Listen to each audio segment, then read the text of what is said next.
Okay, guys, so today we are going to talk about the suffix. Nós vamos falar sobre o sufixo, ou melhor, os sufixos. Nós temos uma lista grande aqui de sufixos. Bom, primeiro o conceito, né? O que é um sufixo? É a partícula que vai no final de uma palavra que nós acrescentamos. Por exemplo, able, full, fine, would. Tem vários aqui que nós vamos estudar. Professor, eu nunca vi sufixo na minha vida. Mas é claro que você já viu. Por exemplo, quando você coloca ed ou ing no final de um verbo, a fim de colocá-lo no gerúndio, de transformá-lo num substantivo, num adjetivo, que nós já vimos esse ano, você está usando um sufixo. ing é um sufixo. ed é um sufixo. E nós vamos ver vários outros aqui, que tem papéis um pouquinho diferentes. Porque ed e ing estão relacionados aos tempos verbais. De forma mais ampla, assim, podemos dizer que o ed está relacionado a tempos verbais, particípio,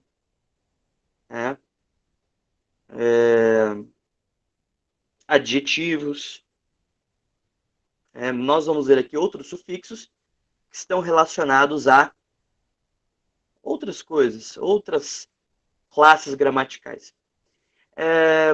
Bom, o conceito diz aqui que um sufixo é um morfema adicionado no fim de uma palavra para criar uma nova palavra. Então, quando a gente adiciona um sufixo desse no final de uma palavra, por exemplo, eu tenho aqui a palavra use. Quando eu coloco full e faço useful, eu transformei em outra palavra, completamente diferente. Mas essas palavras não são formadas só por um sufixo.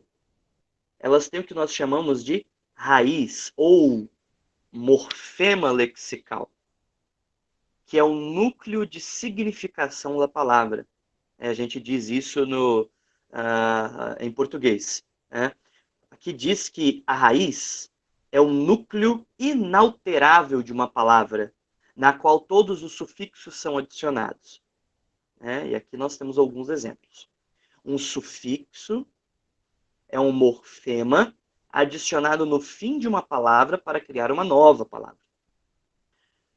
Uma raiz é o núcleo inalterável de uma palavra, no qual todos os sufixos são adicionados. Vocês estão vendo aí? A root is an alterable core of a word to which all suffixes are added. Nós vamos ver alguns exemplos. Vou tornar isso um pouco mais claro para vocês, exemplificando em português.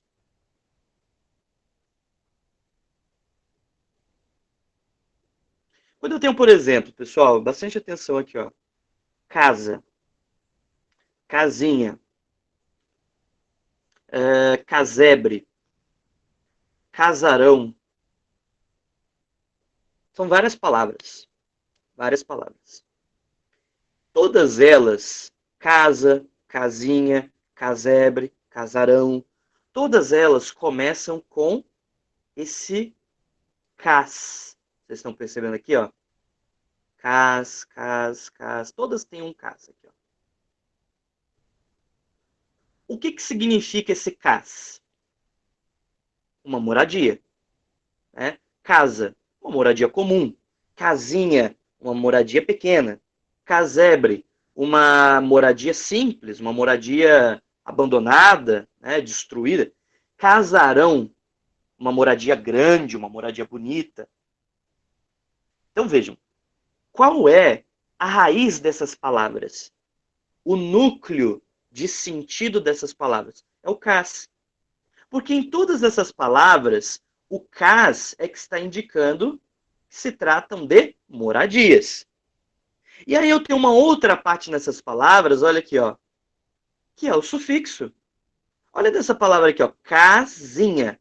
Cas é moradia. É o núcleo de significação de todas essas palavras. Porque significa que eu estou falando de uma moradia. ok? Está em amarelão aqui, ó. Quando eu uso esse inha, que é um sufixo, casinha, bonequinha, menininha, coisinha, vocês estão percebendo? É um sufixo. O que acontece? Eu acabo criando uma nova palavra. Cas, vindo ali de casa, repetindo, significa moradia. Se repete em todas as palavras. Vocês percebem? Esse fenômeno não acontece só nisso aqui, mas vocês poderiam ver em vários outros exemplos. Mas esse cas é o que nós chamamos de raiz da palavra, ou o núcleo de significação. Toda vez que eu colocar cas no início de uma palavra, eu acabo indicando, e por essa raiz, que eu estou falando de uma moradia. Eu acredito que isso ficou claro para vocês. Quando eu adiciono um sufixo, como por exemplo esse sufixo inha aqui, eu acabo alterando o sentido. Crio uma nova palavra. Casinha, uma moradia pequena. Perceberam? Então, o que acontece? A ideia aqui é a mesma coisa. Ó, quando a gente usa aqui, ó, esse ão no final, né? Carrão, casarão, outros exemplos, né? Mas, pensando nesses aí que eu falei, carrão, casarão, ó, cas, moradia, ão, as referências a coisas grandes, caras, bonitas. Então, quando eu adiciono esse casarão aí, eu acabo criando uma nova palavra. Uma moradia grande, uma moradia bonita, uma moradia cara. Certo? Em inglês não é diferente. Tá? Nós temos o sufixo, que é essa parte verdinha que eu estou mostrando aqui para vocês, como inha, como ebre, como ão. Vocês estão vendo aí? Certo? São os nossos sufixos que estão em verdinho. E nós temos a raiz, que é o núcleo de significação. É o núcleo, core. Isso significa que toda vez que o núcleo de sentido, que a raiz for repetida, ela vai levar o mesmo sentido, a mesma ideia. Em qualquer palavra que eu adicione cas, eu vou fazer uma menção direta ou indireta a moradia. Ok? Então ela carrega um sentido. Ela é um núcleo de sentido de uma palavra. Bom, então nós vimos ali que é um sufixo, é aquela partícula que vai no finalzinho da palavra. Nós vimos aqui a raiz, que é a raiz de uma palavra. Beleza. Vamos ver na prática, então, alguns dos vários sufixos em inglês. Acaba aqui. Bom, o primeiro sufixo que nós vamos tratar é o able. Tá?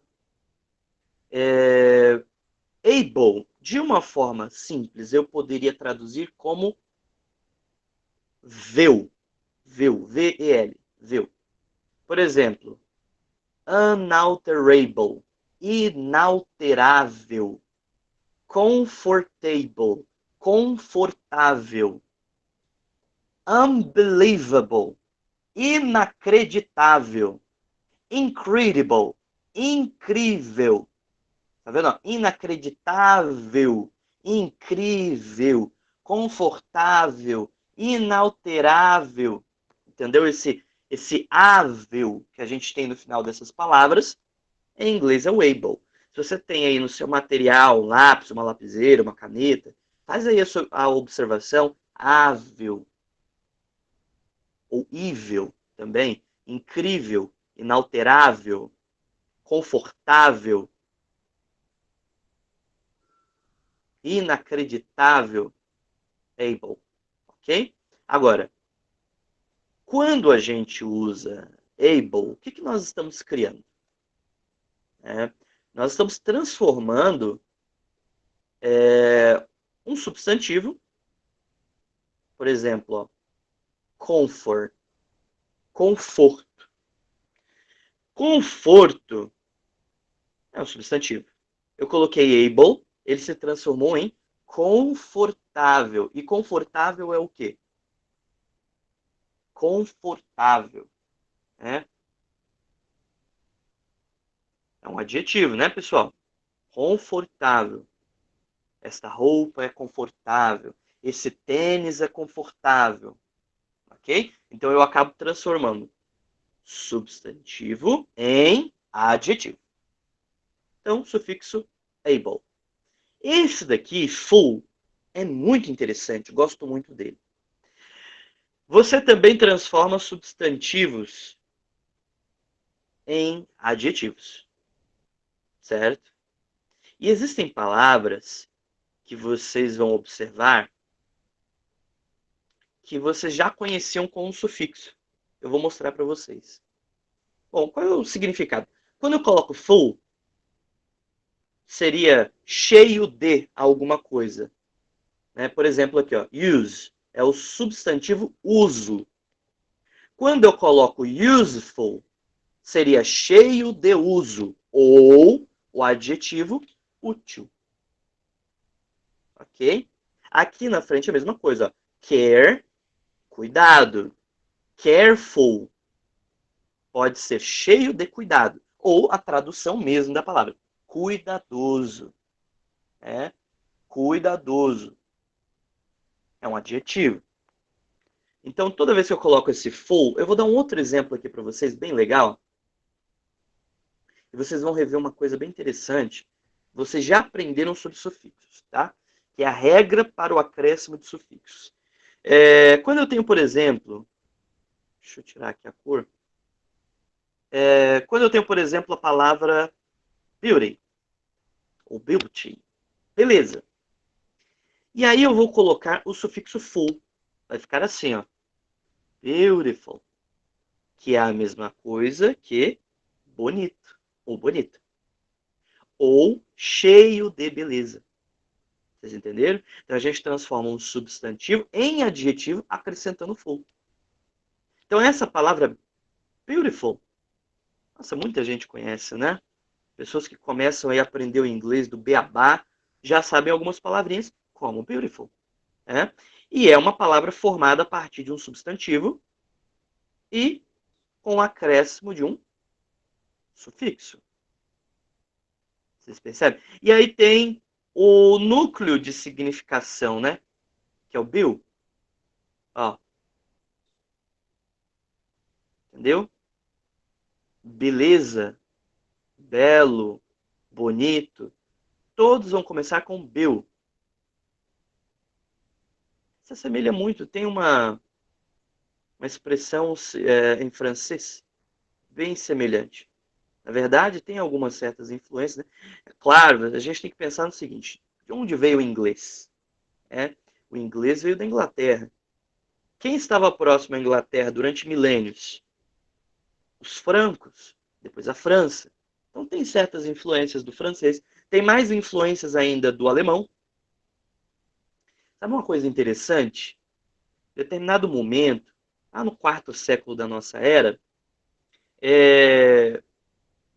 um dos povos germânicos decidiu se unir aos saxões que viviam no que hoje nós chamamos de Inglaterra. Né? Na Inglaterra vivia o povo saxão. Tinha uma língua saxã. E aí, o povo anglo, o povo bárbaro da época, veio, se uniu aos saxões. Uma parte do povo saxão veio e... povo anglo, né, veio e se uniu aos saxões. Talvez eles tenham se unido através de casamento, conquista de terras, eu não sei ao certo. Mas eles acabaram se unindo, formando o povo anglo-saxão. E os anglos, naquela época, tinham bastante influência do que hoje nós conhecemos como alemão. É claro que eles vieram, talvez, em minoria para as terras saxãs, então a antiga língua saxã que predominou. Né? mas tem muitas influências do alemão que nós conhecemos, né? E aquelas terras anglo-saxãs, sabe como os franceses chamavam a Inglaterra? Angleterre, Angleterre. Ou, em outras palavras, a terra dos anglos. Olha que interessante, né? Os anglos nem eram dali, nem eram daquela terra. Eles vieram para se unir aos saxões, mas eles acabaram levando o nome. Então você vê isso, por exemplo, no francês, Angleterre, a terra dos anglos. Não era deles, né? Você vê no russo também, eles falam Angliski, Iski, Angli, né? Terra dos anglos. Olha que interessante.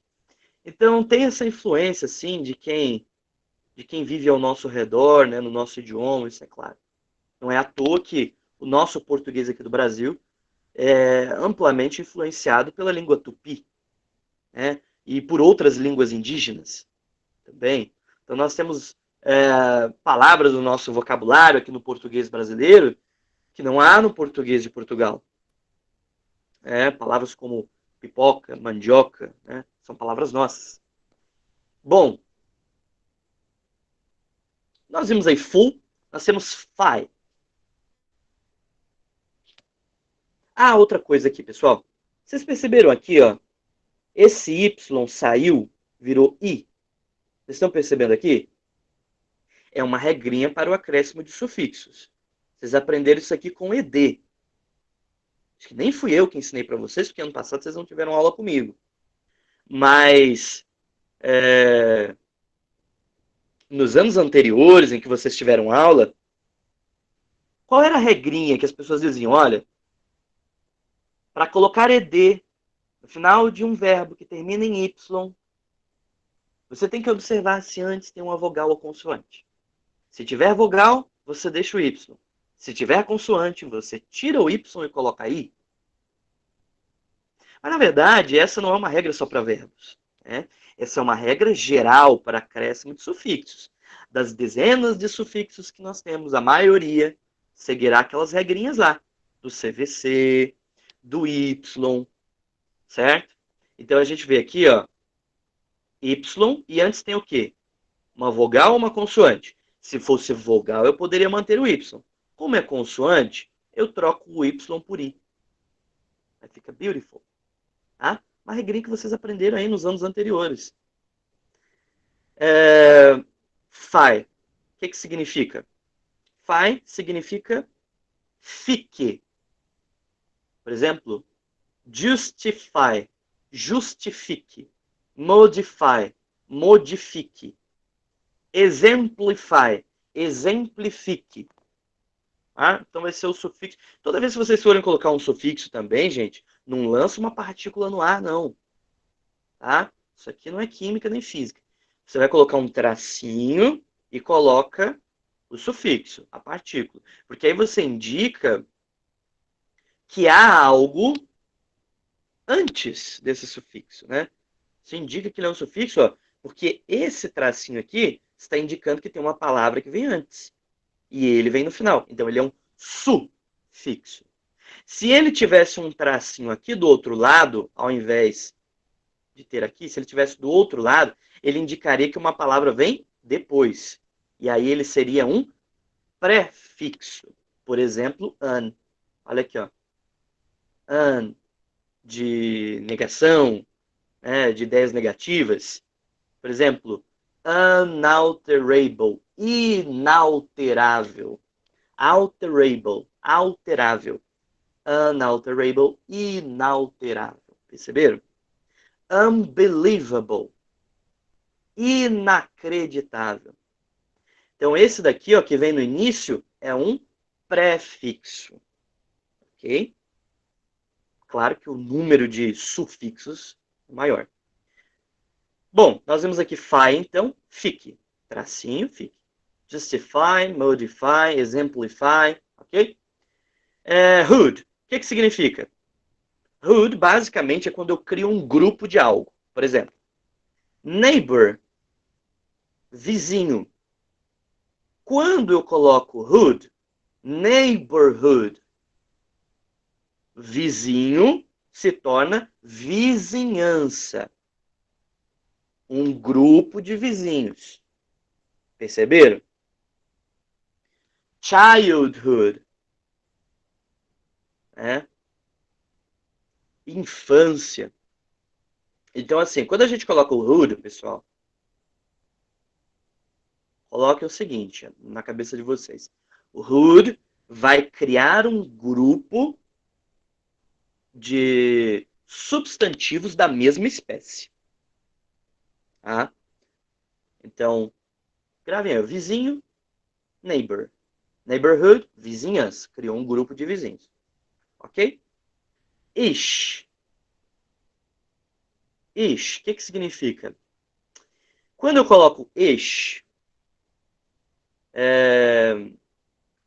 eu estou dizendo que algo pertence a alguém ou pertence a algum lugar. Por exemplo, eu tenho aqui Spanish, Girlish, poderia colocar aqui Irish. Geralmente, falando sobre nacionalidades. É claro que nem todos vão receber ish no final. Mas muitas nacionalidades têm esse ish no final. Por exemplo, aqui, ó, Spanish, espanhol, referindo-se a algo. Filmes espanhóis, um carro espanhol, a luta espanhola, né? As grandes touradas espanholas, a Espanha. Estamos falando que isso pertence à Espanha. Irlandês, Irish, termina com ish também. Tá? Então, algo que pertence a alguém ou a algum lugar, ish. Mas, é claro, não vai se repetir em todas as nacionalidades. East é muito comum mesmo. Porque em português, ist é está. Aí você imagina, quantos istas a gente tem em português? Dentista, florista, maquinista, capitalista. Vocês estão percebendo? São várias, meu Deus do céu, são várias. Então, assim, ista. Aí começa a ficar legal. Começa a ficar legal. Porque quando você conhece o significado dos sufixos, galera, fica muito mais fácil de traduzir uma palavra. E fica muito mais fácil de escrever em inglês uma palavra que a gente não conhece. Você fala, professor, você conhece todas as palavras em inglês? Óbvio que eu não conheço. Eu não conheço nem todas as palavras em português. Certo? Tem o dicionário de Oxford aqui, que tem mais de 1000 páginas. Né? Quantas dezenas de milhares de palavras tem aqui? Eu não vou conhecer todos, óbvio que não. Não conheço nem em português. Certo? Agora, existem certas ideias, como por exemplo em sufixos, que facilita a tradução e a escrita de uma palavra no português para o inglês. Então eu tenho este, aqui eu tenho, por exemplo, aqui, ó, dentista, dentist. E olha só, tirando o ist, eu tenho o quê? O núcleo de significação. Olha que interessante, porque em inglês, pessoal, dente ou dentes, tooth, teeth, não tem nada a ver com dent. Vocês perceberam aqui? Esse núcleo de significação vem até das línguas antigas, do latim, do proto-germânico, né? Vem de eras atrás. Né?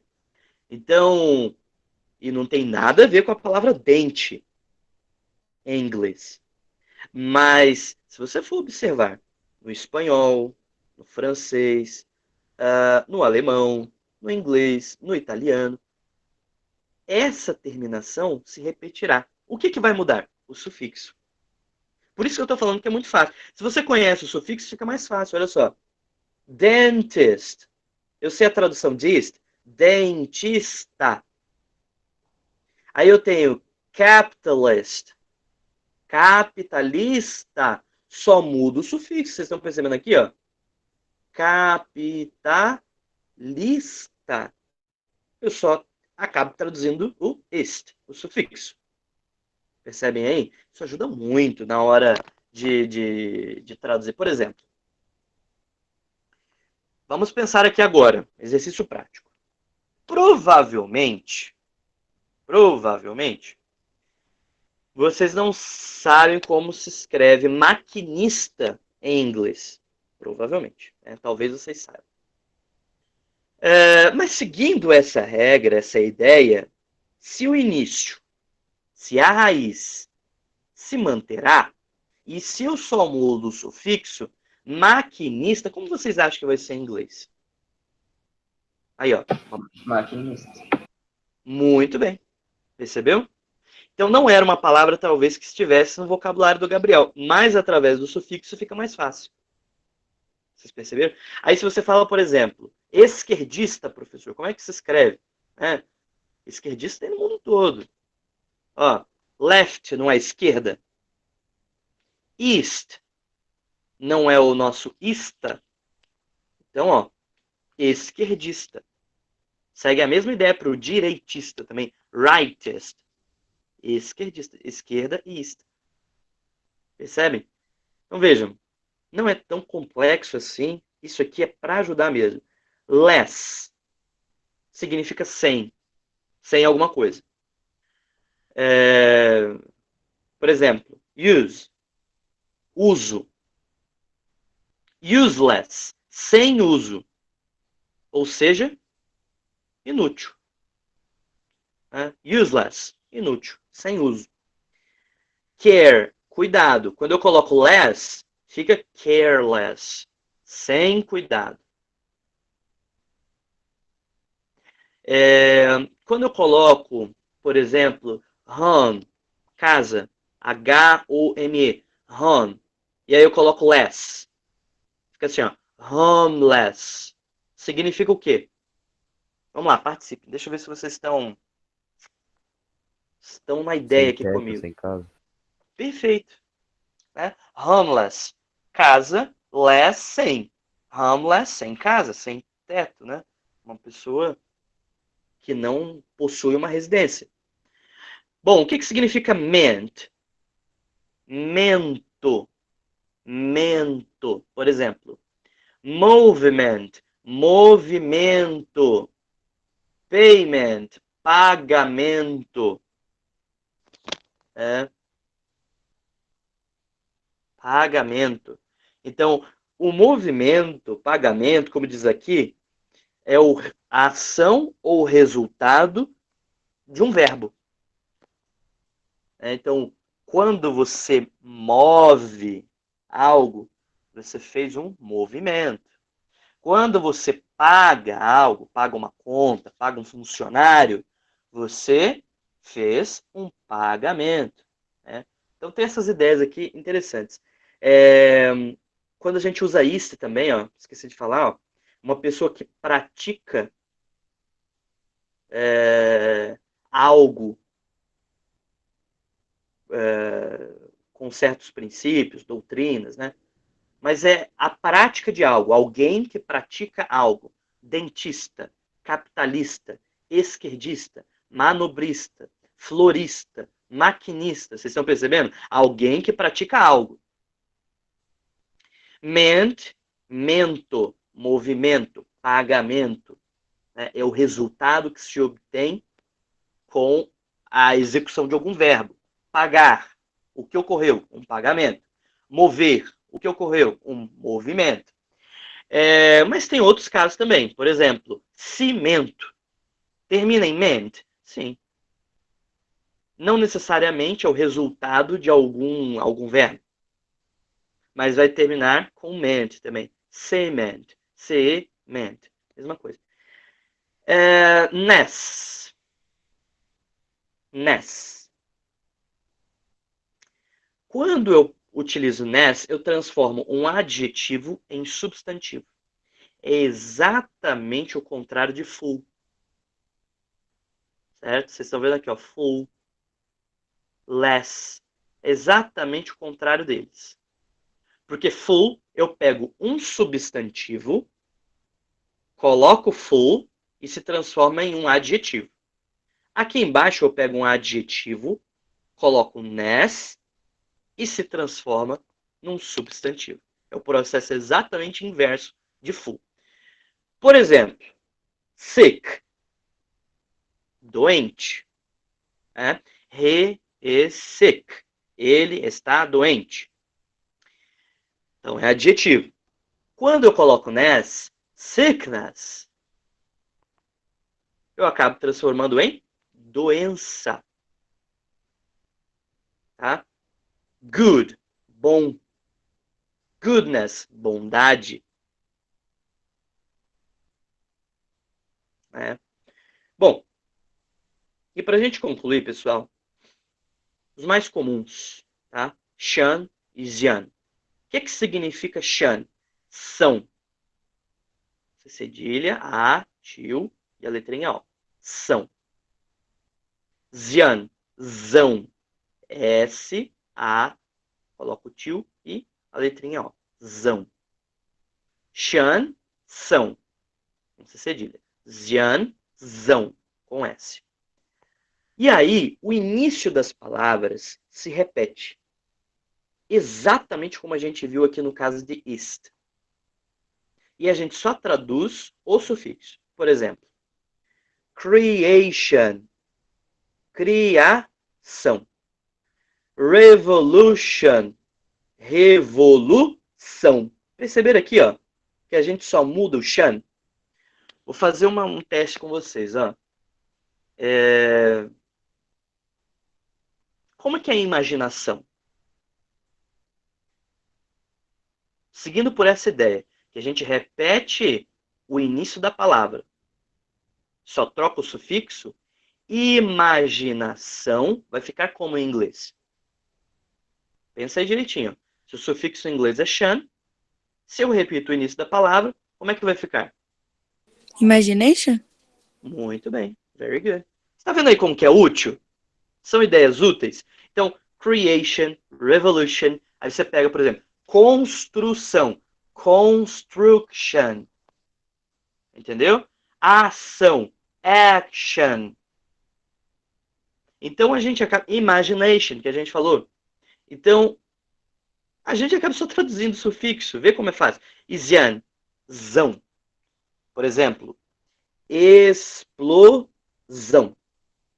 Explosion. Explosion. Explosão. Decision. Decisão. Perceberam aqui? Então é a mesma coisa. A gente repete aqui o início da palavra, ó, deci.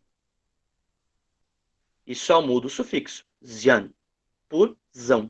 Decisão. Decision. Percebem? Explosão. Explosion. Criação. Creation. Revolução. Revolution.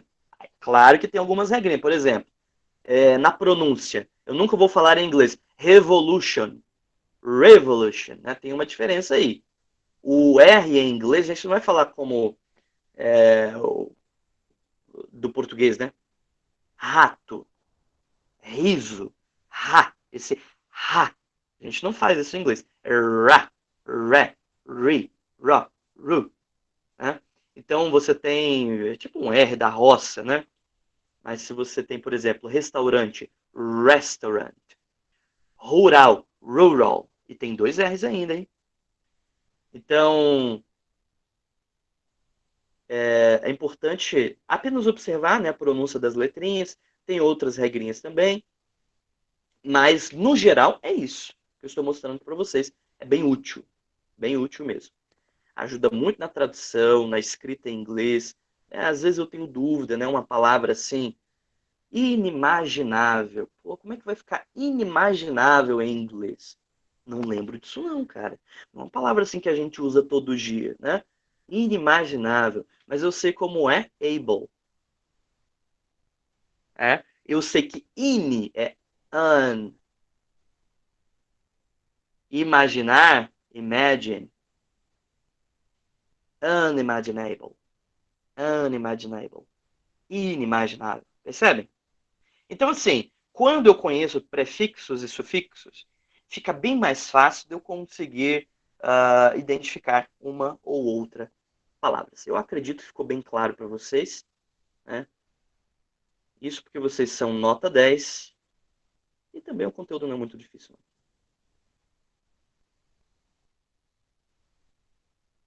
E é claro, se no final quiserem dar um crédito para mim também, não, sua explicação também é legalzinha. Também é aceito. Mas não é difícil, não. O conteúdo é tranquilo.